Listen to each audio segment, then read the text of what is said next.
할렐루야. 네, 할렐루야. 옆 사람에게 인사합시다. 부흥의 주인공이 됩시다. 옆 사람하고 인사하는데 저만 쳐다보고 있으니까 부담스럽습니다. 다시 한번 옆 사람에게 부흥의 주인공이 됩시다. 반드시 오늘 하루에 부흥의 주인공이 될 줄 믿습니다. 주일 오전에 그래도 참 많은 교회를 다니면서 예배를 드리는데 이렇게 일찍 설교단에 서기는 처음인 것 같습니다. 대부분 30분이나 35분에 제가 설교를 시작하는 건데 여긴 되게 일찍 주셨네요. 그리고 그렇게 애들이 바로 앞에 있는 것도 오랜만이고 주일학교까지 저렇게 잡혀온 것도 오랜만이고 끝나고 도망도 못 가고 그래서 제가 여기 강단에 앉아서 기도했습니다. 하나님, 이게 성도님들이 이렇게 많이 오시고 얼굴이 다 밝은데 어떻게 하면 이분들과 더 은혜를 나눌 수 있을까요? 그러니까 떡 먹어야 되니까 빨리 끝내라고. 그럼 성도들이 큰 은혜를 받을 거라고. 큰 은혜가 될 줄 믿습니다. 떡 먹어야 되니까 빨리 끝내겠습니다. 2014년도에 우리나라에서 인천에서 아시안 게임이 있었습니다. 아시겠지만 아시안 게임 때 저도 인천에서 부흥회가 좀 있었거든요. 그래서 아시안 게임을 좀 가까이 있어봤는데 아시안 게임 때 아주 수많은 경기가 있더라고요. 그 많은 경기 중에 우리나라 텔레비전이 중계해 주는 경기 있습니다. 어떤 경기를 중계하는지 아시나요? 혹시? 엄청나게 많은 경기가 있는데 그 중에 우리나라 텔레비전에서 중계해 주는 경기 어떤 게 있을까요? 여러분 기도하지 말고 좀 대답해 주시면 안 되나요? 기도하지 마시고 뭐라도 이렇게 뭐라도 좀 해주셨으면 좋겠습니다. 어떤 경기를 우리나라 텔레비전이 중계해 줄까요? 어떤 경기? 양궁, 태권도. 정말 이렇게 단답형으로 니들 지금 자고 있는 건 아니지? 눈동자가 아무도 안 움직여 지금. 양궁, 태권도, 쉽게 말하면 무슨 경기? 이기는 경기. 근데 이긴다고 다 해주진 않죠. 아시안 게임이니까 뭐 하는 경기? 뭐를 따야 돼? 그렇죠. 메달을 따야죠. 아시안 게임은 무슨 메달 정도 따야 돼요? 금메달. 올림픽은 동메달만 따도 되는 거고. 월드컵은 그건 다 해주는 거예요. 그건 다 해주는 거예요. 월드컵은 절대 죽을 때까지 메달을 못 따겠지요. 아무튼 중요한 건 우리나라 사람이 잘해야 되고 메달을 따야 중계해주는 사람도 재밌고 하는 사람도 재밌고 보는 사람도 재밌고 광고주도 재밌는 거예요. 맞아요, 틀려요? 그러니까 경기는 뭐 할 때 재밌다? 이길 때 재밌다. 오늘 아침에 59,000개 한국교회가 지금 주일 11시에 예배를 드리고 있습니다. 저 하늘에서 천국에서 천사와 주님이 이 땅의 교회 예배를 바라보신다면 어느 교회 예배를 바라보시겠다? 서원교회래요? 서원교회 예배를 보신다 안 보신다? 왜 보신다? 이겨야 되니까. 할렐루야. 반드시 지는 예배는 하는 사람도 재미없고 보는 사람도 재미없고 어느 누구도 관심을 갖지 않습니다. 똑같은 예배가 똑같지 않습니다. 저희들도 많은 교회에 다니면 예배를 드릴 때 이 예배는 주님이 안 받을 수도 있겠다라는 불안감이 오는 예배도 있고요. 이 예배는 주님이 기뻐하시겠다는 예배가 있습니다. 어느 교회 예배를 주님이 기뻐하신다? 예, 그런 걸 하겠습니다. 그러니까 여러분들이 더 이기는 예배를 드려주십시오. 아멘은 더 커야 되고 할렐루야. 엄청 커야 되고 할렐루야. 이기는 사람들은 일단 목소리 자체가 다르더라고요. 찬양할 때 율동할 때 보셨습니까? 이 아이들도 열심히 어른들도 열심히 진짜 찬양도 이기고 기도도 이기고 아멘도 이기고 말씀도 이기고 할렐루야. 그런 교회가 됐으면 좋겠습니다. 그래서 원래 이긴다는 단어가 아주 좋은 단어인데 그 신천지의 그 어느 분이 자기의 호를 이긴 자라고 쓰는 바람에 이긴다라는 단어를 쓰면 자꾸 신천지 같은 느낌이 난단 말이에요. 근데 신천지는 이긴 자가 아니라 끝난 자고 우리가 주님 앞에 진짜 날마다 이긴 자가 될 줄 믿습니다. 아시안 게임 때 이기는 경기를 해야 되는데 그 많은 경기 중에 아주 관심이 깊은 경기가 있었습니다. 그게 뭐였냐면 수영이었어요. 우리나라는 수영에 누가 있었다? 박태환이가 있었죠. 박태환이가 인천 아시안 게임 전에 인터뷰를 찍었습니다. 뭐라고 인터뷰를 했냐면 내가 전 종목 우승할 거라고. 몇 개 종목이요? 인천 아시안 게임 때 수영장 이름이 뭐였는지 아십니까? 그렇죠. 박태환 수영장에서. 박태환 수영장의 응원단이 누가 제일 많을까요? 예, 박태환이라고 해주시면 감사하겠습니다. 정말 오늘 예배가 많이 힘드네요. 저는. 떡 먹어야 되는데 이게 대답들이 빨리빨리 안 나와가지고 방청객처럼 좀 해주시면 안 되겠습니까? 좀 이렇게. 박태환 수영장에 누가 응원단이 제일 많을까요? 누가 연습을 제일 많이 했을까요? 누가 물을 제일 잘할까요? 박태환이죠. 그래서 박태환이가 자기가 전 종목 우승할 거라고 그랬어요. 그때 중국에는요 순양이라는 어마어마한 수영 선수가 있었습니다. 박태환보다 조금 더 잘하는. 근데 박태환과 늘 비슷한 선수죠. 근데 순양이라는 선수가 광고를 찍었어요. 뭐라고 찍었냐면 박태환 너는 한 종목도 메달을 못 딸 거라고. 왜? 왜? 지가 다 딸 거니까. 자기가 다 딸 거니까 박태환은 못 딸 거라고요. 난리가 난 거예요. 그래서 둘이 아주 그냥 세계적인 선수가 경쟁이 심했습니다. 그리고 7개 종목에서 박태환과 순양이 붙습니다. 첫 번째 종목이 200m 결승전이었습니다. 저는 그 인천에서 그걸 하다가 그 라이브로 TV로 다 봤거든요. 200m 박태환과 순양이 만나는데 누가 금메달 따는지 아십니까? 200m 첫 번째 경기에서 박태환과 순양 중에 누가 금메달 땄다? 누가 땄다? 참 감사한 건 여러분들이 그걸 다 보셨거든요. 라이브도 보시고 저녁 뉴스에서도 보고 아침 뉴스도 봤는데 아무도 기억을 못해요. 참 성도들이 들은 설교를 잊어버릴 때마다 늘 감사합니다. 어떤 사람은 5년 전 설교를 지금도 기억해. 아주 그냥 힘들어 죽겠어. 아주 그런 사람들 때문에 아주 그냥 그게 자꾸 잊어버리고 여러분들이 잊어버리면 우리는 한 것도 하고 한 것도 하고 한 것도 하고 좀 쉽게 살 수 있는 길이 열렸으면 좋겠습니다. 아무튼 박태환과 순양이 경기를 했는데 정말 저는 그거보다 기절하는 줄 알았어요. 왜? 너무 충격적인 장면이라 이건 말이 되지 않는 거예요. 아니 어떻게 이럴 수가 있지? 아니 어떻게 이럴 수가 있지? 너무 놀라서. 그래서 제가 그날 그 경기를 보다가 너무 놀라서 예배 시간에 뭐 성도님들과 봐야겠다. 근데 어떻게 봐야 될지 모르겠는 거예요. 그래서 하나님 어떻게 하면 이 경기를 성도들과 볼 수 있을까요? 라고 기도하니까 주님이 저에게 그렇게 응답하셨어요. 유튜브라고 저에게 유튜브라고 응답을 해주셔서 유튜브에 이렇게 찾으니까 영상이 많이 있더라고요. 그래서 제가 오늘 응답받은 영상을 한번 보여드리겠습니다. 200m 결승전 실황이에요. 아주 기가 막힌 장면이 있었거든요. 한번 볼까요? 보겠습니다. 한번. 좋습니다. 네, 박태환 선수가 좋을 것 같고요. 네, 지금 스퍼트 내고 있습니다. 박태환 선수 100m에서 150m 굉장히 잘해야 됩니다. 그렇습니다. 자, 150m 지점. 자, 순양과 200m 이 런던 올림픽에서 가리지 못했던 그 승부 지금 펼쳐지고 있는데요.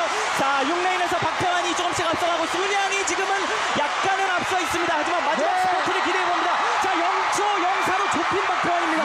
지금 현재 페이스는 아시아 신규 페이스입니다. 네, 좋습니다. 스퍼트 시작했고요. 네, 박태환 선수. 박태환 선수 이 승리를 위해서 얼마나 많은 노력을 했습니까? 자, 마지막 25m 박태환이 앞서가기 시작합니다. 네, 박태환이 앞서가고 있어요. 스포트 해줍니다. 박태환 선수 화이팅 올립니다. 자, 박태환 순양 하기로 비슷한데요. 자, 박태환 마지막 3m, 2m. 네, 하기로가 금메달입니다. 순양이 은메달, 박태환 선수는 동메달을 차지했습니다. 아나운서가 199.9m까지 박태환 외쳤는데 맨 마지막에 하기노가 금메달을 땄다. 얼마나 실망을 했는지 그 높은 톤 목소리가 하기노가 금메달을 땄다고.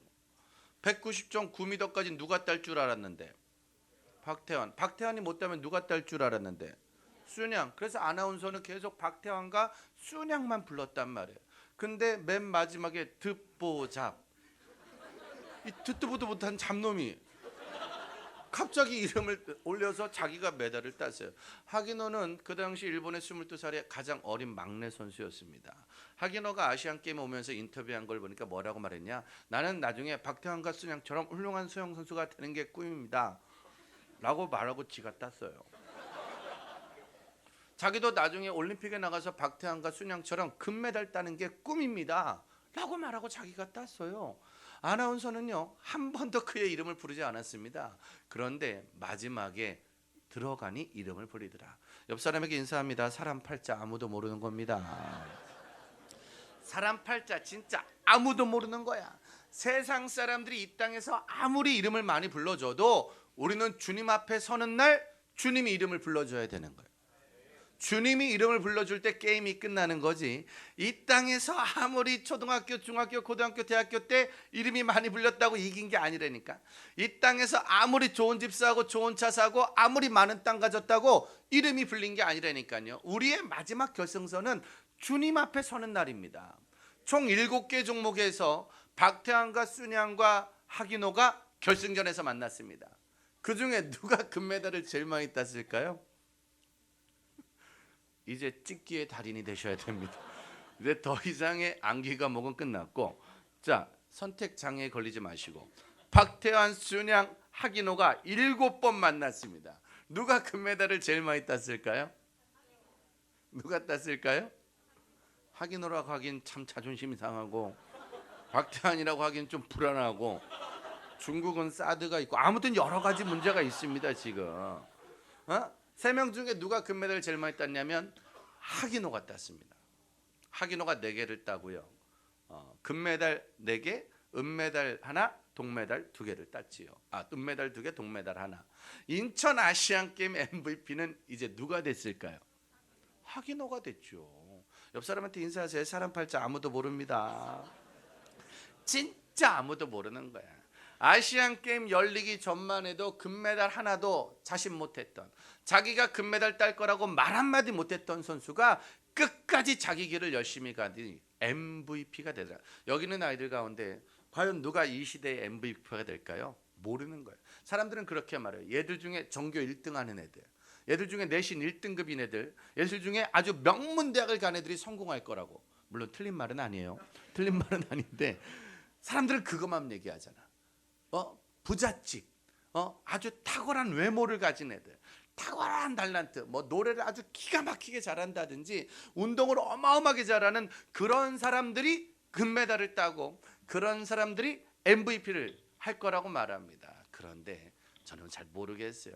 마지막 날 주님 앞에 섰을 땐 누가 MVP일까? 제가 볼 때 그 MVP는요, 마지막 날은 딱 한 가지. 오늘 말씀, 너는 내게 뭐 해라? 크게, 너는 내게 뭐 해라? 부르짖어라. 그럼 난 너한테 뭐 하겠다? 응답하겠단 말이에요. 누구에게 주님이 응답하실 거냐? 누구에게 주님이 마지막에 이름을 불러주실 거냐? 마지막 날, 마지막 순간까지 누가 뭐라고 하든 말든 뭐 하는 사람? 기도하는 사람, 부르짖는 사람에게 마지막에 주님의 응답이 있죠. 만약에 주님이 공부 잘하는 사람한테 응답을 해야 된다면 우리는 여기 나올 필요도 없이 매일마다 20시간 학원만 가야 돼. 만약에 주님이 돈 많은 사람에게 이름을 불러주신다면 우린 주일도 없이 일만 하며 돈만 벌어야 되는 거예요. 명문대 가고 좋은 직장 가고 의사 되고 박사 되고 변호사 되고 아파트 50평 사야 되는 사람에게 주님이 이름을 불러주신다면 여기 있으면 안 됩니다. 여러분, 우린 죽을 때까지 돈만 벌고 직장만 찾고 성공을 위해서 달려야 됩니다. 그런데 성경 어디에도 그런 단어는 없습니다.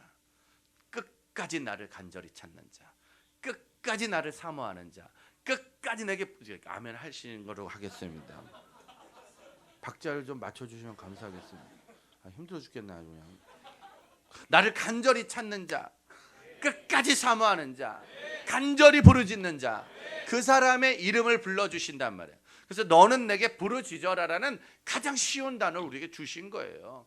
인생을 살아가는 모든 날. 하기노는요, 아나운서가 이름 안 불렀다고 삐지지 않고요, 기자들이 자기가 우승 후보라고 말해줘도 삐지지 않습니다. 그냥 수영 선수는 앞으로만 나가면 되는 거야. 그러면 어느 날 1등도 할 수 있고요, 잘못하면 꼴찌도 할 수 있는 거예요. 그것 때문에 움직이는 사람이 아니라고요. 수영 선수는 앞으로만 나가면 되는 거고, 우리 믿음의 사람은 기도만 하면 되는 거라고요. 근데 이 기도하는 게 만만치가 않죠. 예레미야 33장 1절에 이런 말씀이 있습니다. 예레미야 33장 1절 한번 성경을 볼까요? 예레미야 33장 1절 성경을 한번 아까 찾으신 거 한번 보겠습니다. 33장 1절. 자, 우리 학생들도 찾고 시작.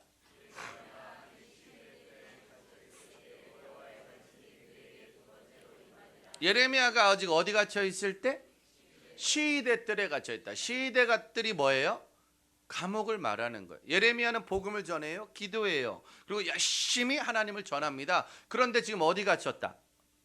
감옥에 갇혔어요. 예레미야는 뺨도 맞고요, 매도 맞고요, 수염도 뽑히고요. 예레미야는 고난이란 고난은 다 당한 사람입니다. 뭐를 했는데? 기도하고 복음을 전했는데도 감옥에 갈 수 있다 없다? 있다는 거예요. 여러분들, 예레미야가 기도했다고 만사형통, 이 땅에서 만사형통을 누린 게 아니라 믿음으로 살고 복음으로 살고 기도하며 살아도 우리들이 갇힐 수 있는 시대들은 있단 말이죠. 많은 사람들이 기도를 멈추는 이유는 딱 한 가지. 감옥에 갇히면 감옥에 들어가는 순간 기도가 멈춰져요. 예배가 멈춰져요. 우리 학생들은 무슨 감옥? 대학이라는, 성적이라는 감옥에 갇히는 순간부터는 예배보단 학원이고요, 기도보다는 학원이 됩니다. 그리고 우리 부모들도 마찬가지. 돈이라는 감옥, 청년들은 취업이라는 감옥, 결혼이라는 감옥, 연애라는, 우리 모두 다 감옥에 갇혀 있어요. 이 감옥 안에 갇히는 순간부터는 오히려 기도가 나오지 않습니다. 감옥 안에서는 기도가 많이 나올까요? 불평이 많이 나올까요? 불평이 많이 나오죠. 이번에 어제 뉴스 보셨습니까? 한 대학 신입생 오리엔테이션 OT 가는 학생들을 기자들이 가서 취재를 한 거예요. 그 학교가 그 OT를 가다가 차 사고가 났지요. 큰 사고가 나가지고 한바탕 난리가 났습니다. 그래서 많은 기자들과 사람들이 그 OT에서 도대체 무슨 일이 있을까라고 확인해 보니까 그 OT 가는 그 주최 측에서 그 학생들, 전교생이 1,700명인데 그 아이들이 먹자고 마신 소주를 7,900병을 샀답니다. 몇 병을 샀다고요? 7,900병. 그러니까 1인당 최하 소주를 4병에서 5병을 먹는 거예요. 거기다가 맥주도 있고요, 소주도 있고요. 아니 무슨 대학교에 입학하자마자 무한 술 마실 일이 그렇게 많이 있다고? 아니 도대체 뭐가 그렇게 억울하다고? 아니 뭘 그렇게 풀어야 된다고 술을 7,900병이나 샀을까요? 그 학교 얘기일까요? 아니, 전국 대다수의 학교입니다. 왜? 우리나라 20살은요 대학교에 가자마자 감옥에 갇혀요. 무슨 감옥? 에이씨, 내가 원래 가려던 대학은 저 대학인데 이 대학 왔다고 만족하지 못하는 거예요. 나는 원래 의대 가서 의사가 되려고 그랬는데 환자가 됐다니까요.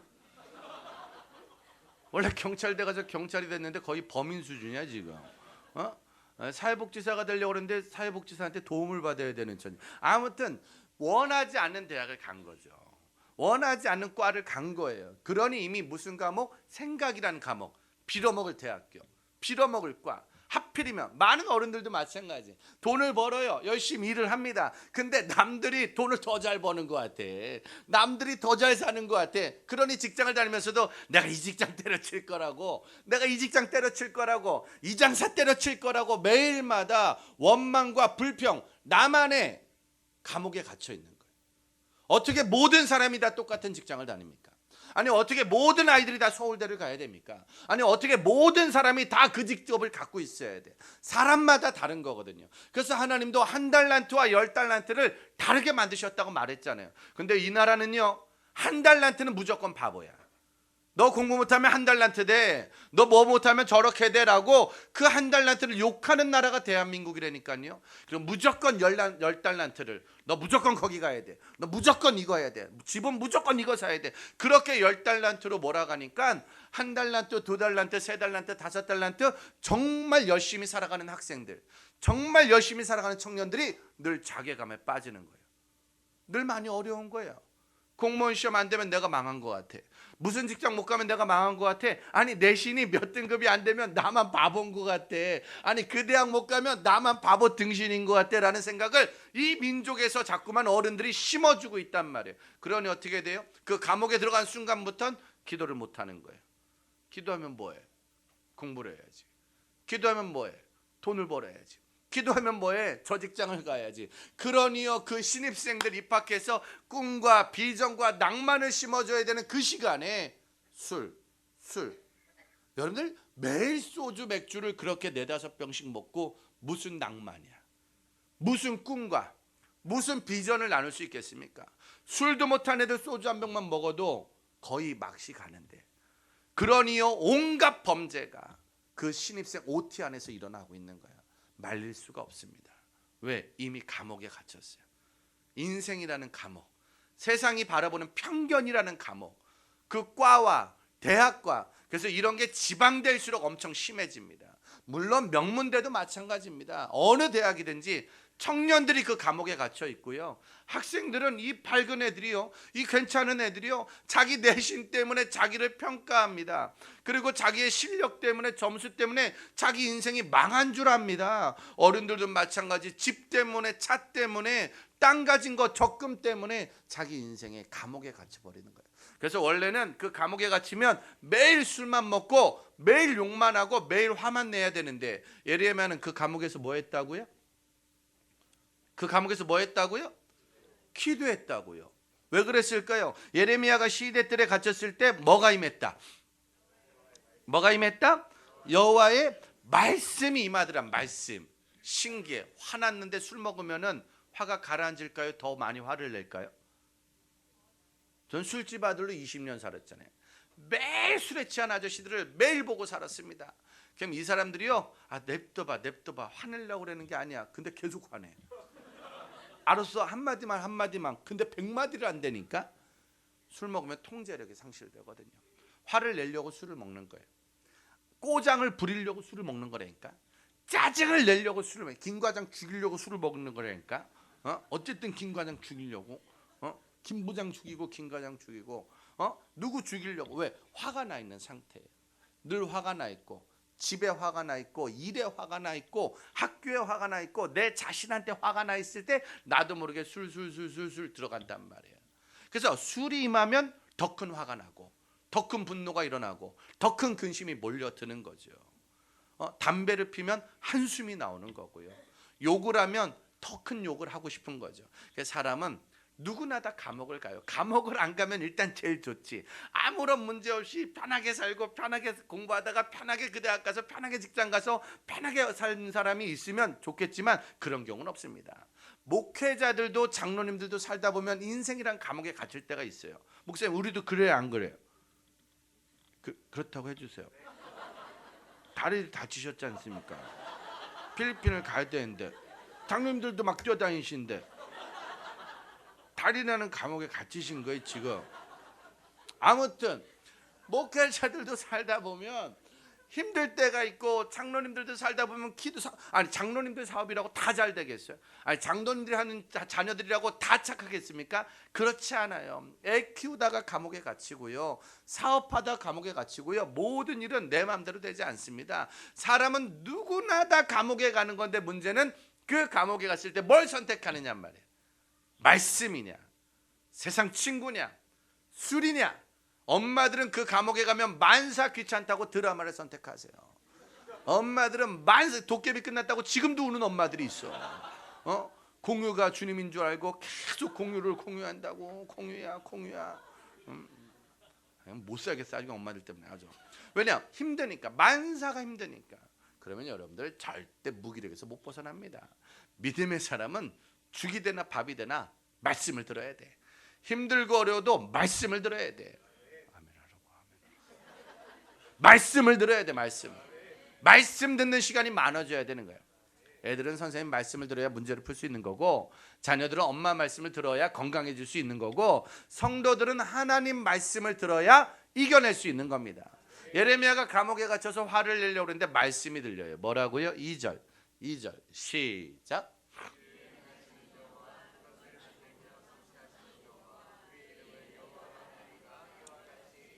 이를 행하는 여호와, 그것을 지어 성취하는 여호와, 그분이 이와 같이 말했다고요. 뭐라고요? 예레미야 33장 3절이죠. 오늘 본문 엄청 크게 시작.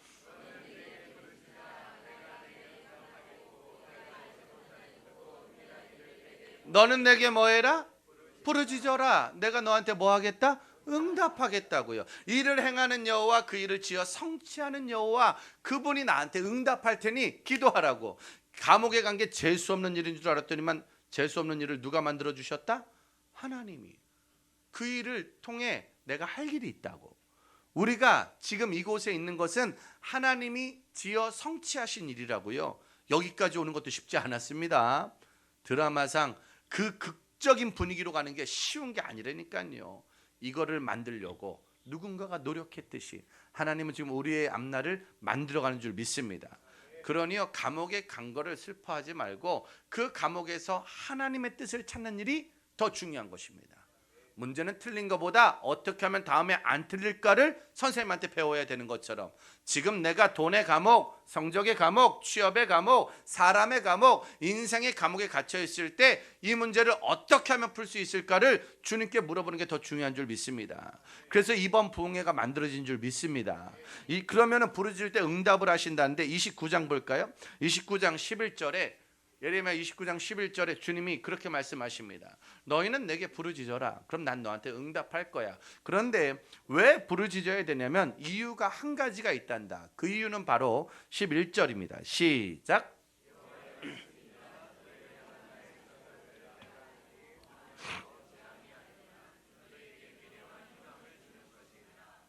너희 미래에 뭐를 주기 위함이라?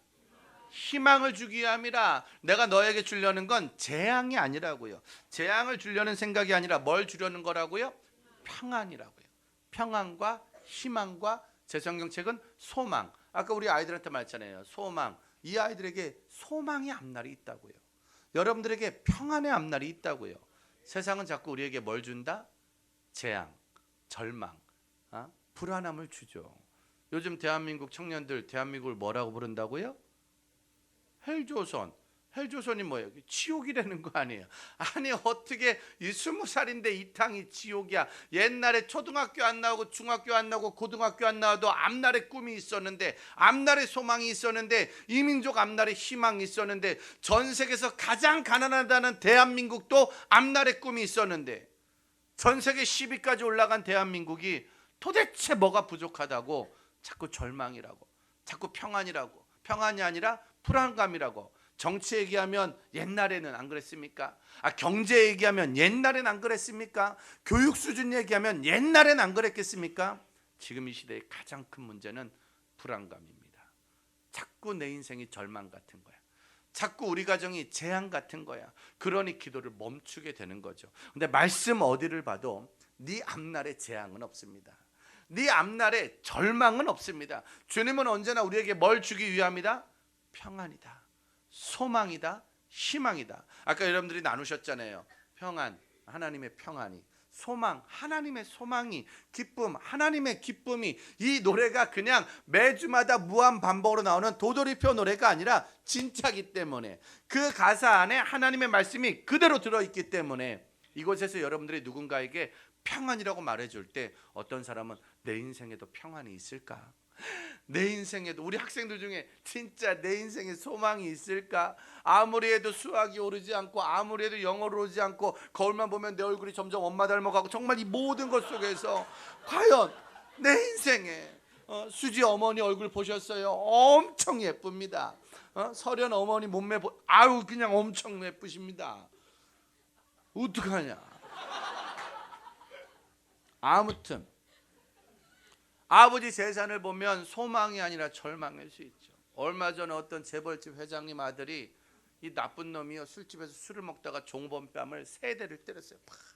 그놈은 한두 번이 아니래. 술만 처먹으면 그렇게 사람을 때린대요.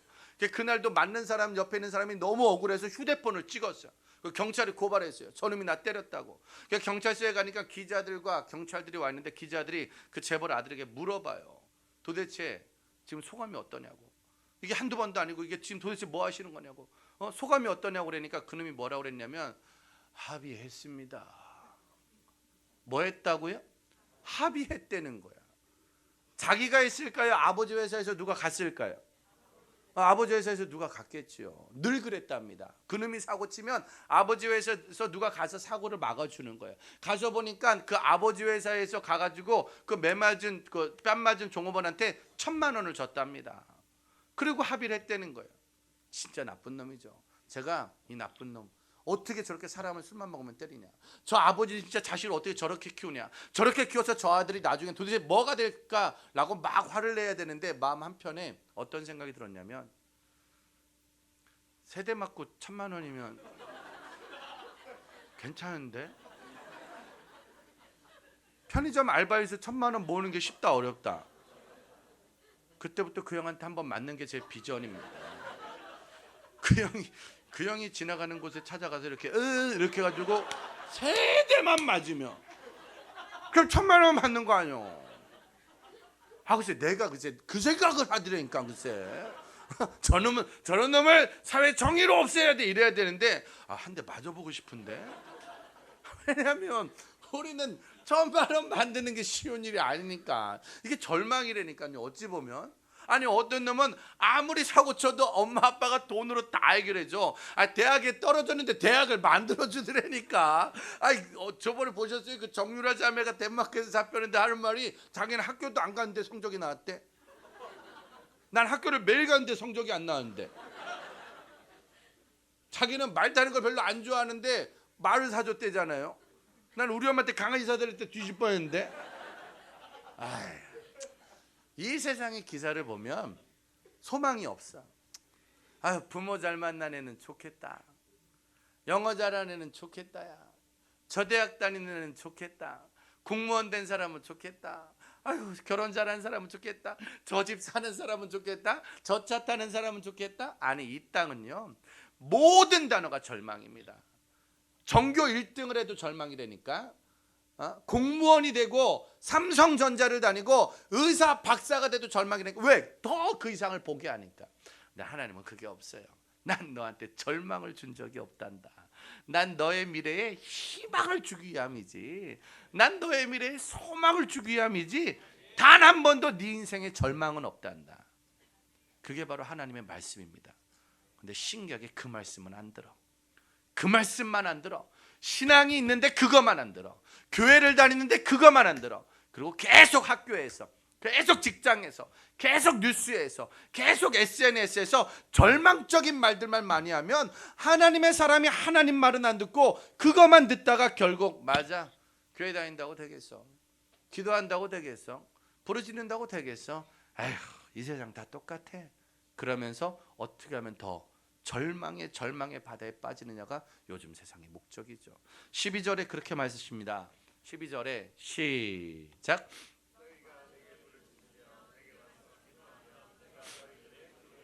너희가 내게 뭐하면? 부르짖으면 나는 너희를 뭐 할 거라고요? 내가 들어줄 거라고요. 그러니까 부르짖는 거에 대한 응답을 가끔 많은 학생들과 어른들이 오해하십니다. 하나님 돈이 필요해요. 근데 돈이 딱 생겨. 하나님이 응답하셨습니다. 하나님 저 서울대 가고 싶어요. 근데 서울대를 딱 하게. 주님 감사합니다. 공무원이 되고 싶어요. 근데 공무원이 돼서 감사합니다가 응답인 줄 아는데 여러분 그거는요 우리 생각이고, 부르짖는 일의 응답이란 하나님이 뭐 해주시는 거? 들어주시는 거. 그 신기하죠. 대통령들이 매번 바뀔 때마다 보면 항상 그런 것 같아요. 저도 뭐 대통령을 아주 많이 겪지는 않았지만 여러 대통령들이 바뀔 때마다 꼭 감옥에 가시는 분들이 계세요. 한 번도 빠지지 않고 그분들은 거의 다 깜빵을 가십니다. 누굴까요? 대통령? 누가 꼭 깜빵을 가나요?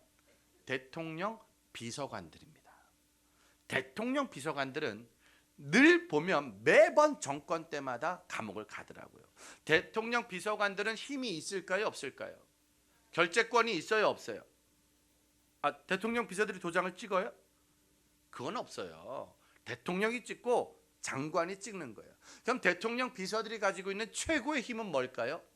대통령과 매일 답답해. 너무 답답해. 떡 먹어야 된다. 너무 답답해. 대통령 비서들이 가지고 있는 최고의 힘은 매일 아침 대통령을 만날 수 있다는 거예요. 그 비서들이 말하면 돼요. 저 대통령 저기 공단에 전봇대가 있대요. 그럼 대통령이 뽑아. 그럼 뽑는 거예요. 여기 회사가 좀 문제가 있대요. 그러면 조사해. 그럼 조사하는 거예요. 비서들이 가진 힘은 딱 한 가지죠. 대통령을 만날 수 있고 대통령과 말할 수 있다는 거예요. 임기 5년의 대통령과 만나고 대화만 해도 힘이 생기는데 하나님 임기 몇 년이시다? 영원이시래요? 그분은 어디의 창조주? 온 세상 창조주, 천지의 창조주.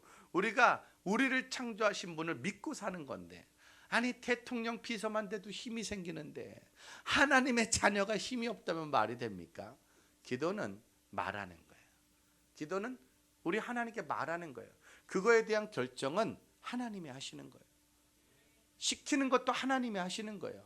왜 됐느냐? 돈 내가 달라고 할 때 주님이 줄 수 있고요, 안 줄 수도 있는 거라니까요. 돈 줘서 더 망할 수도 있다니까. 그 대학 내가 갈 수도 있고요, 못 갈 수도 있는 거라니까. 거기보다 너는 다른 데가 더 필요할 수도 있다니까. 우리가 아이들이 엄마 생각 따라갈 수 있다 없다? 없지요. 부모 생각을 어떻게 따라갑니까? 인간이 어떻게 하나님 생각을 따라갑니까? 그러니 응답은 내가 원하는 대로 나오는 게 응답이 아니라고요. 응답은 그냥 오늘도 주님이 우리 기도 들어주신 게 응답이야. 하나님이 내 기도 들어주시는 게 응답이야. 그러니 속지 마세요. 기도해주면 병을 고쳐요. 기도해주면 돈이 생겨요. 기도해주면 그 대학을 갑니다. 그 무당집에서도 광고하는 거예요. 기도해주면 주님이 들어주십니다. 주님이 듣고 주님 뜻대로 가장 선하게, 가장 아름답게 우리에게 응답하는 줄 믿습니다. 그러니 주님이 들어주는 기도를 하려면 13절 시작.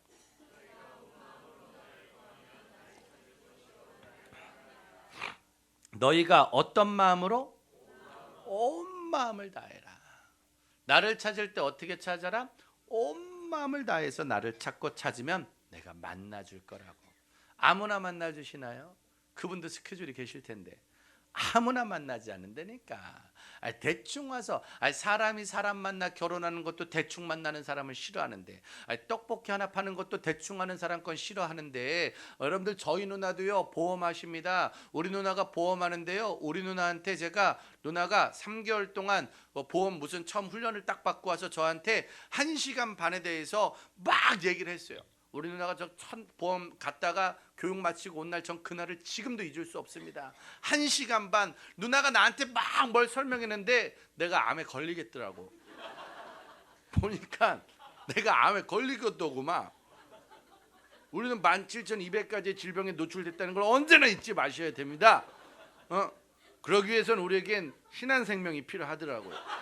우리는 우리 앞날을 위해 1588-4114 전화만 하면 언제든지 우리 우편에서 도와주시는 신한생명이 우리의 앞날을 책임지게 돼 있더라고요. 나도 모르게 그때 사인을 하고 있었다니까. 그리고 그때부터 11년째 저는 매년 새로운 질병에 걸리고 있어요. 매년마다 병이 달라지더구만. 그렇게 저는 보험을 11개를 들고 지금 앞날을 든든히 푸른 초장에서 신한생명과 살아가고 있습니다. 충격적인 건 얼마 전에 누나가 삼성으로 옮겼어요.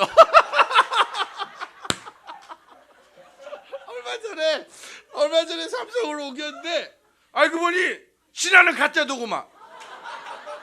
자세히 들으니까 삼성이더구만. 지금 신한을 하나하나 해지하며 다시 삼성으로 갈아타고 있습니다.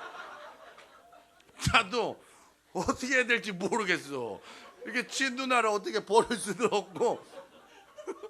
근데 내가 그걸 보면서 생각했어요. 야, 보험 상품 하나 가입하는 것도 저렇게 간절한데 말을 얼마나 잘하는 줄 아세요? 우리 누나가 동네 할머니 보험 가입시키려고 1년 동안 가서 빨래 해줬다니까. 1년 동안 빈대떡 붙여줬다니까. 할머니 잠심부름 다 해줬다니까. 그리고 어느 날 종이 들고 웃으면서 나타났다니까. 보험 하나 가입도 저렇게 정성을 다하는구나. 설명을 하는데요, 진짜 얼마나 하나하나 설명을 1시간 반을 쉬지 않고 말하더라니까. 천국을 판매하는 여러분들이, 천국을 소개하는 여러분들이 예수 믿어? 예수 믿는 뭐 좋아? 몰라, 믿어. 좋아, 그냥 믿어. 뭐가 좋아? 따지지 마. 이거 안 되는 거야. 여러분, 말할 때 얼굴에 당당하면, 말할 때 여러분들의 말투와 행동, 이것만큼은 정확한, 천국 보험보다 더 좋은 거 있습니까? 그 어떤 보험보다 세상의 모든 걸 누려도 죽어서 천국 못 간다면 게임 끝이잖아. 부모들이 자식들 명문대 보내면 좋은 부모지요. 집 물려주면 좋은 부모지요. 돈 물려주면 더 좋은 부모지. 근데 천국 못 물려주면 최악의 부모 아닙니까? 아무리 좋은 데 가면 뭐해? 천국을 못 가는데. 아무리 좋은 집 살면 뭐해? 천국을 못 가는데. 어차피 이 땅에서 길어야 100년입니다. 어차피 다 죽는 거 아니야? 그럼 다른 건 몰라도 내 자식 천국은 보내야지. 맞아요? 틀려요? 내 친구 천국은 보내야지. 제가 우리 누나한테 큰 은혜 받았다니까요. 지금도 은혜 받고 있다니까. 목사인 나보다 말을 더 잘해. 목사인 나보다 그 영혼을 위해서 더 많이 찾아가. 목사인 나보다 그 할머니를 더 걱정한다니까요. 왜? 보험 계약하려고. 여러분, 저나 여러분들이 다 천국 판매해야 되지 않습니까? 우리의 간절한 기도 제목이 뭐예요? 우리의 기도 제목은 세상 사람들이 원하는 돈, 땅, 대학 아니잖아요. 하나님, 우리 가족 예수 믿게 해주세요. 내가 한 명이라도 더 살리게 해주세요. 왜 의사 돼야 돼요? 의사 돼서 영혼 살리려고. 왜 돈 벌어야 돼요? 돈 벌어서 영혼 살리려고. 왜 필리핀 가는 거예요? 필리핀 가서 영혼 살리려고. 왜 공부해야 되냐고요? 한 명이라도 더 많이 만나서 영혼 살리려고. 그러려면 간절해야지. 간절히 찾을 때 만날 수 있는 거 아닙니까? 대충 해서 신앙생활 잘할 수 있으면 저도 그 교회 다니고 싶습니다. 저도 대충 해서 응답받을 수 있으면 그 교회 다니고 싶다니까요. 저도 어제 포항에서 영덕에서 집회하고 새벽 2시에 왔습니다. 오늘 오전 오후 여기서 집회하고요. 7시에 인천 가서 집회하고 12시에 성남 가서 철회합니다. 계속 부흥회합니다. 이유는 그렇게 해도 한 명 살리는 게 쉬운 일이 아니야. 이렇게 돌아다녀도 한 명에게 복음 전하는 게 쉬운 일이 아니라니까. 간절히 찾는 자만이 진짜 미친 듯이 주를 찾고 주님께 나아가고 주님께 매달리는 자만이 하기노가 그냥 금메달 땄겠습니까? 아무도 인정 안 해줘도 아무도 불러주지 않아도 마지막까지 아나운서가 계속 박태환만 응원하고 관객들이 다 박태환만 응원해도 자기의 길을 묵묵히 갈 때 그 승리가 있는 것입니다. 우리에게 주어지는 최종 승리가 14절에 나오죠. 14절 시작.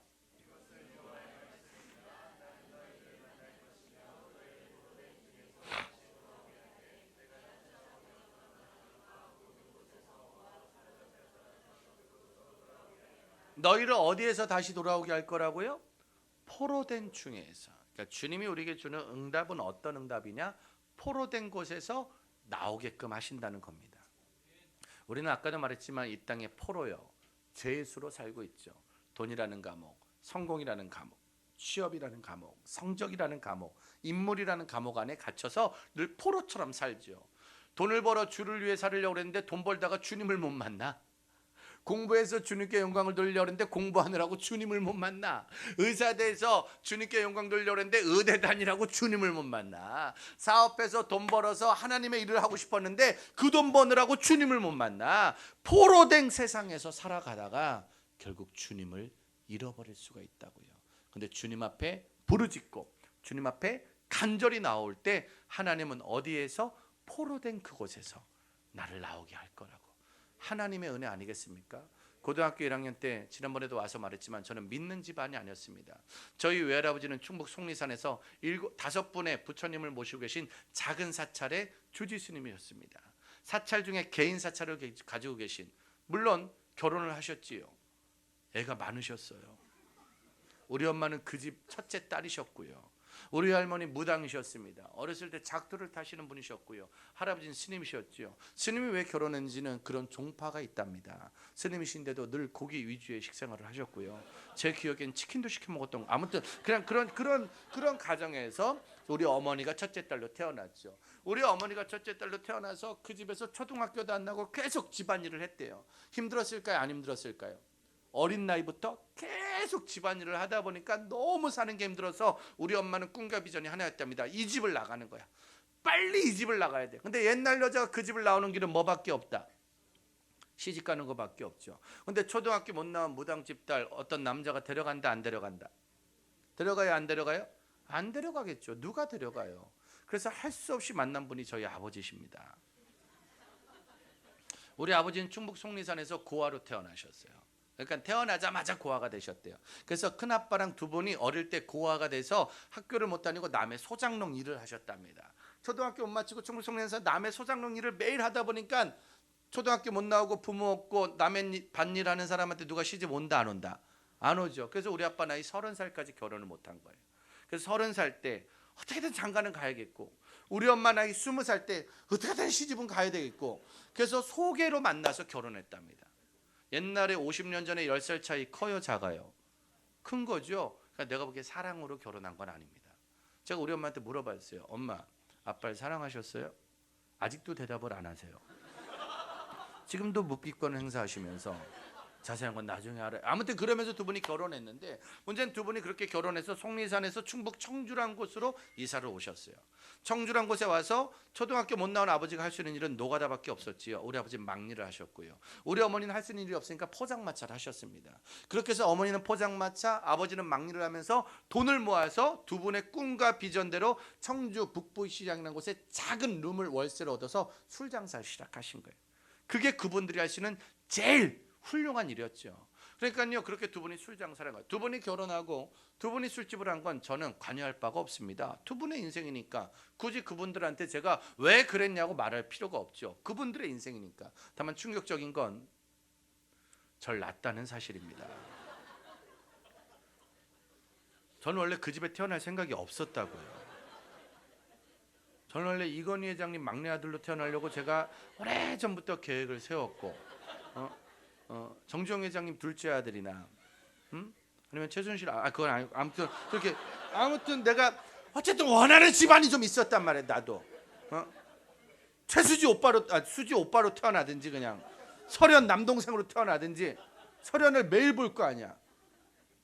좋겠죠. 아무튼 중요한 건 난 그런 집에서 태어나고 싶었는데 하필이면 술집 아들로 태어나서. 그래서 우리 큰형은요 전교 3등 했어요. 머리가 천재적입니다. 지금도요 얼마나 머리가 좋은지 몰라요. 그래서 정말 힘들어 죽겠습니다. 아주 그냥. 근데 엄마가 대학 안 보냈어요. 대학 가면 뭐 하냐고. 돈 벌으라고. 그래서 우리 큰형은 전교 3등인데 대학 안 보내는 바람에 큰형이 직업군인을 가서 직업군인으로 돈을 벌어서 자기가 대학 세학군대를 나왔어요. 고학으로. 그러니까 아주 지금도 아침 6시에 일어나요. 그러니까 정말 스트레스 받아서 죽겠습니다. 아주. 목사보다 더 일찍 일어나 아주. 그러니까 지금도 그렇게 천재적이죠. 근데 공부를 안 시켜가지고 우리 형은 스스로 공부를 했고요. 우리 둘째 형은 그러니까 삐뚤러졌죠. 그래서 이렇게 깡패가 됐어요. 아주 심한 깡패가 돼서 늘 그 형 때문에 편안한 인생을 살 수 있었습니다. 동네에서 아무도 절 건들지 않았고요. 그리고 우리 둘째 형은 고등학교 졸업하고 돈 벌러 가출을 하셨고요. 우리 누나는 얘들 나이 때 엄마가 고등학교를 보내지 않았어요. 여자가 공부하면 뭐 하냐고. 돈 벌으라고. 그래서 여자는 중학교. 그리고 바로 18살 때 공장을 보내버렸고요. 남자는 고등학교. 왜? 군대를 가려면 고등학교 나와야 된다고. 그러니까 나는 그냥 군대 나와서 고등학교 나와서 공장 가서 돈 버는 게 내 미래였단 말이에요. 내 꿈이었단 말이에요. 그랬던 내 인생이 달라진 계기가 우리 집은 그래서 늘 엄마는 돈, 아빠도 돈, 우리 형들도 돈, 우리 뭐 누나 다 돈에 포로로 살던 집이 저희 집이었단 말이에요. 그랬던 내 인생이 고등학교 1학년 때 갑자기 학교를 갔는데 무슨 친구 초청 잔치에 어떤 교회 형이 저를 전도한 거예요. 저보고 교회 가자고. 그래서 제가 전 불교라고. 불교. 당연하죠. 저는 방학 때마다 누구네 집에 놀러 갔다. 아빠 쪽 있어요 없어요? 없죠. 그러니까 누구 쪽에 가? 그러니까 외가댁을 갔죠. 외가댁이면 부처님이 5분이었어요. 마하바냐 바라밀다신경 반야신경 목탁 두드리면서 이거 던지는 놀이 하면서 그렇게 내 인생을 살았기 때문에 저는 종교 자체가 불교였고요. 우리 할머니가 굿하는 것만 보고 살았다니까. 방마다 부적이 다 붙어 있었다니까. 그래서 저는 자연스럽게 종교가 불교였기 때문에 저는 불교입니다 선배님 이렇게 딱. 근데 그 형이 2주 3주를 저를 쫓아오는데 한 번만 오라고. 한 번만. 그래서 안 된다고 싸우다가 제가 진 거예요. 이 형이 나중엔 화를 내더라. 이 새끼 죽여버릴 거라고. 동네 후배가 말을 안 들으니까 막 나중에 화를 내더. 달랬다가 화냈다가 막 이래. 그러니까 아주 그냥 내가 무서워 죽는 줄 알았다니까. 꿈에서도 나와. 교회 한번 가자. 꿈에서도 나왔다니까. 근데 조건이 뭐였냐면 한 번만 나오래. 한 번만 나오면 선물 주고 먹을 거 주고 중요한 건 다시는 안 나와도 된다고. 파격적인 조건이었어요. 그 형한테 벗어날 수 있는 마지막 길은 한 번은 가야겠더라고. 그래서 1988년도 3월 마지막 주 토요일 날 교회란 곳을 처음 간 거예요. 내 인생 최초로. 한 번도 맨날 절만 다니고 맨날 무당 군만 보고 맨날 술집에서 엄마 아빠 술 먹고 싸우는 것만 보던 제가 교회란 곳을 이렇게 처음 간 거예요. 그게 1988년도 3월 마지막 주 토요일이었다고요. 처음 간 교회에서 충격적인 장면. 200명이 모여 있었어요. 200명. 아이들이. 그 당시는 애들이 많았습니다. 근데 놀라지 마세요. 그 중에 절반이 여자였어요. 정말 감사했습니다. 남자 중학교 출신, 남자 고등학교 출신. 절에 가면 여자가 없고요. 거의 몇 명 머리 민 여자들만 몇 명 있었던. 근데 이런 애들이 절반 있는데 다 여자인 거야. 근데 좋더라고요. 마지막에 갑자기 오늘 처음 나온 사람 일어나래. 저 처음 나갔잖아요. 저 이렇게 나갔어요. 아까 여러분들 그러니까 앞으로 이거 해주실 때 똑바로 좀 하세요. 왜? 저 처음 나가는데 처음 난 사람이 일어나래. 그래서 일어나는데 내 옆에 있는 대학교 선생님이 있었어요. 대학교 선생님, 그러니까 중고등부는 부흥을 위해서 아주 예쁜 누나들이 3명 정도 있어요. 여기는 어디 있어요? 숨어 계신가요? 선생님 어디 계세요? 애들이 믿음으로 나오는 애들. 아무튼 중요한 건 대학교 선생님이 누나가 있었는데 갑자기 이 누나가 저희한테 손을 딱 뻗고 저한테 노래 불러줬잖아요. 당신은 사랑받게 태어나서. 갑자기 뜬금없이 날 사랑한다고. 여러분 저는요 태어나서 누구한테 사랑이란 말을 들어본 게 처음이라면 믿기시겠습니까? 우리 엄마가 저 사랑했을까요? 안 사랑했을까요? 사랑했을까요? 안 했을까요? 했겠지요. 다만 우리 엄마는 저를 사랑했는데 늘 화를 내셨어요. 술 장사를 하셨어요. 그러니까 저는 밤에 학교를 마치고 가면 시장 술집은 밤 장사입니다. 낮에 일하는 아저씨들이 밤에 와서 돌아보니까 그러니까 저는 집에 가면 늘 엄마가 나가 있어. 들어오지 마. 그리고 밤 10시, 11시에 들어가면 술을 팔고 팔다 보면은 어머니가요 늘 서러운 게 많죠. 화난 게 많아요. 그러니까 그 화를 누구한테 푸셨을까요? 우리한테 많이 풀었어요. 욕쟁이 할머니라고, 욕쟁이 아줌마라고. 그러니까 늘 그렇게 욕을 많이 했고요. 늘 화를 많이 냈어요. 지금은 제가 어머니를 모시고 산 지 10년이 넘으니까 어머니를 이해하죠. 근데 그때는 왜 이렇게 맨날 화가 나 있지? 왜 맨날 욕을 하지? 우리 어머니가 보니까 말을 거꾸로 하더구만. 자식들한테 좋은데도 불구하고 나가 뒤져 이 새끼야. 밥 먹자는 얘기해. 밥 먹자. 아들 밥 먹어야지. 그 얘기를 나가 뒤져 이 새끼야. 다 필요 없어 새끼들아. 잘 준비하자. 왜냐면 이제 손님들한테 할 말을 해요, 못 해요? 못 하죠. 그러니까 속상해 안 속상해? 속이 상하니까 늘 말을 거꾸로 하고 손님들한테. 근데 우리한테도 마찬가지. 우리를 좋아해, 우리를 예뻐해. 근데도 말을 거꾸로 해. 그러니까 니들도 그걸 알아야 돼. 엄마 아빠가 니네한테 하는 말이 진심이 아닐 수도 있단 말이죠. 왜? 회사에서 너무 스트레스가 심하고 사는 게 너무 힘들면 모르게 그 화를 나도 모르게 자식한테 푼 거예요. 지금은 제가 그걸 이해해요. 근데 그 당시는 힘들었다고요. 근데 우리 엄마가 날 싫어하는 줄 알았잖아요. 우리 아빠는 저 사랑했을까요? 안 사랑했을까요? 사랑했죠. 근데 단 한 번도 사랑한다고 말을 해준 적이 없어요. 우리 아빠는 저를 업어준 적이 없고요. 우리 아빠는 제게 기억에 아침에 일어나면 밥을 드시고 자전거를 타고 일하러 갔다가 6시가 끝나면 들어와서 밥을 드시고 뉴스를 보시고 주무셨다가 엄마가 싸우는 소리가 나면 일어나서 엄마를 말리면서 엄마를 때렸던 것이 제 머릿속에 기억이란 말이에요. 우리 아빠랑 저는 야구를 해본 적이 없고요. 우리 아빠랑 단둘이 외식을 해본 적이 없습니다. 우리 아빠랑 단둘이 영화를 본 적이 없어요. 근데 그 당시에 우리 아빠는 아예 나한테 그러니까 사랑이란 단어를 모르고 살았어요. 근데 나중에 보내고 나니까 제가 지금 아이들을 만나니까요. 우리 아빠가 왜 그랬는지를 알겠어. 우리 아빠는 뭐 한 적이 없다? 사랑 받아본 적이 없죠. 태어나자마자 고아가 되셨잖아요. 그러니까 우리 아빠는 태어나자마자 남의 일을 한 거예요. 남의 밭일을 한 거예요. 그러니까 평생 뭐만 보고 살았다. 눈치만 보고 사는 거예요. 그러니까 이래야 잘해나 저래야 잘해나 평생 눈치 보다 보니까 자식이 태어났는데 그러니까 아빠의 아빠가 업어준 적이 없어. 아빠의 아빠가 둘이 야구를 한 적이 없다니까. 아빠의 아빠랑 둘이 뭘 해본 적이 없으니까 우리 아빠는 나를 너무 사랑했지만 나한테 말을 할 줄 몰랐고요. 나랑 놀아줄 줄 몰랐죠. 그래서 제가 많은 아이들이 그래요. 저한테 와서 우리 아빠가 나 싫어한다고. 우리 엄마가 나 싫어한다고. 그래서 제가 그때마다 말해요. 아니야. 몰라서 그래. 니네 아빠가 널 사랑하는데 사랑하는 법을 몰라서 그래. 니네 엄마가 널 사랑하는데 널 사랑하는 법을 몰라서 그래. 근데 지금은 제가 그걸 깨달으니까 이걸 가르칠 수 있지만 고등학교 다닐 때 쉽지 않았습니다. 엄마 아빠가 날 사랑하지 않는 것 같고. 학교 가면 선생님들이 어떤 애들 사랑한다? 모든 애들 다 사랑해요? 아니면 특정하게 사랑하는 애들이 있어요? 없어요? 어떤 애들? 당연하지. 공부 잘하는 애들이 자고 있으면 아유 착해라 자는 것도 이쁘다. 우리가 자고 있으면 이 새끼 맨날 자빠지는 새끼라고 맨날 자빠지는 새끼. 학교에서 사랑받아본 기억이 거의 없습니다. 졸업이 목적이니까.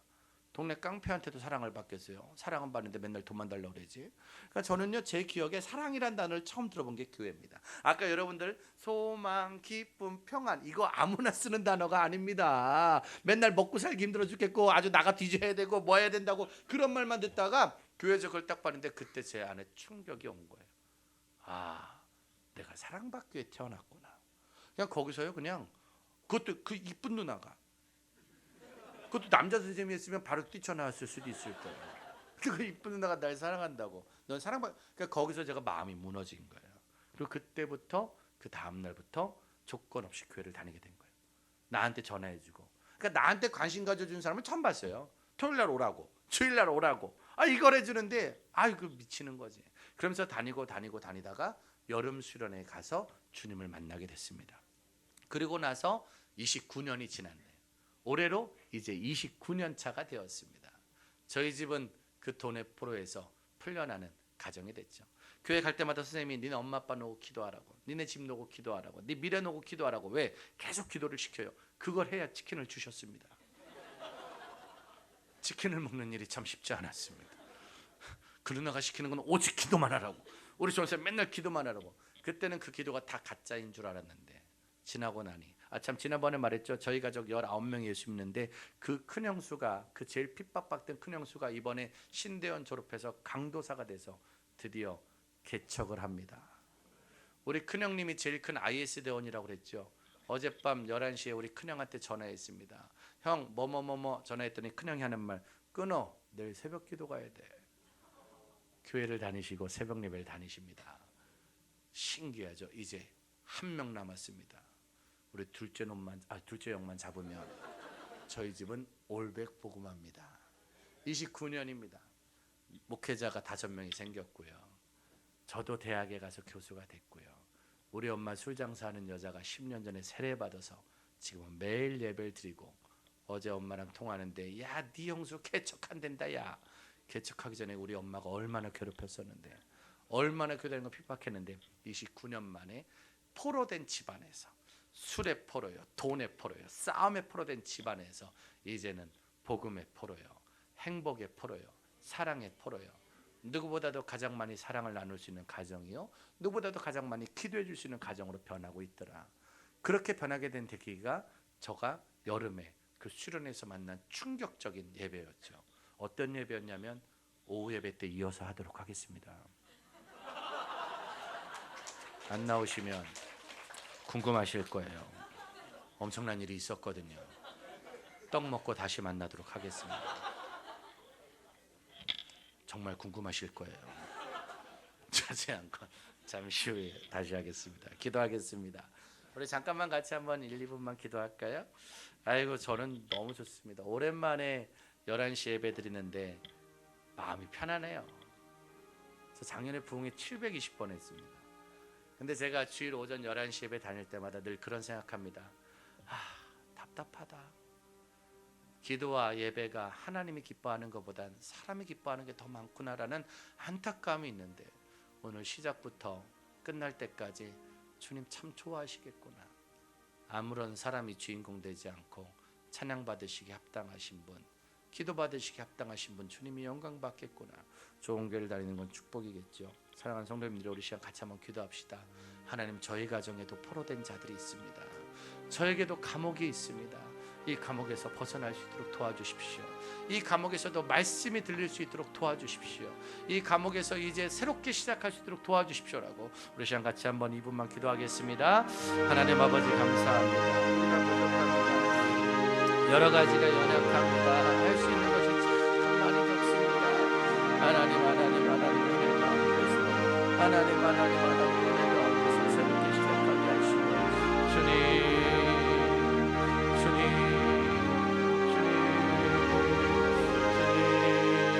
어떤 일이 있어도 흔들리지 말게 하시고, 어떤 일이 있어도 아프지 말게 하시고, 주님만 바라보며 주님만 따르는 우리의 시간 될 수 있도록 주님 인도하여 주시옵소서. 말씀으로 소망으로 살아가기에 부족함이 없도록 도와주시옵소서. 너가 얼마나 소중한 존재인지, 너가 얼마나 평안의 존재인지, 너가 얼마나 귀한 존재인지를 깨달을 수 있는 그런 교회의 예배가 될 수 있도록 인도하여 주시옵소서. 하나님, 2017년도 대한민국을 살아간다는 건 참 많은 어려움이 있습니다. 원하지 않는 감옥이 많고 나도 모르게 갇힌 감옥이 많습니다. 학생들이나 부모들이나 하루하루가 살아가는 것이 재앙일 때가 참 많습니다. 근데 주님의 말씀에 나는 너에게 재앙을 허락하지 않는다고, 나는 너에게 어떤 일이 있어도 불안을 허락하지 않는다고 우리에게 주시는 소망과 평안과 희망을 깨닫는 날이 되게 도와주시옵소서. 이번 신년 부흥회가 두 번에 들려지는 말씀을 통해 내 인생이 새로워질 수 있는 도전의 시간이 될 수 있도록, 부흥의 시간이 될 수 있도록, 우리 가정이 달라질 수 있는 새로운 시작이 될 수 있도록 인도하여 주시옵소서. 남은 모든 시간도 주님이 도우시고 지키시를 믿으며 사랑 많은 예수님의 이름으로 기도드렸습니다.